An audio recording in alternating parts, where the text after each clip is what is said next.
Aš dėkoju savo kūnui už tai, kad jis tyliai mane neša visą gyvenimą. Aš dėkoju savo širdžiai už tai, kad jie visada plakė man, net kai savimi abejojau. Aš pasirenku mylėti savo kūną, ne todėl, kad jis tobulas, o todėl, kad jis mano.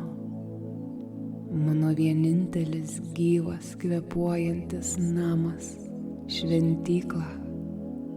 Aš renkuosi sveikatą, ne iš baimės sirgti, bet iš gilaus rūpesčio savo. Aš nusipelniau jaustis lengvai ir patogiai savo kūne. Mano kūnas nori judėti ne todėl, kad privalo, o todėl, kad gali. Su kiekviena diena aš girdžiu savo kūną vis aiškiau.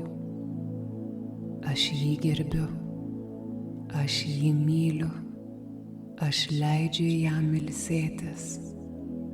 Pilną meditaciją rasi mūsų YouTube kanale Ramybės uostas. Susitinkame ten.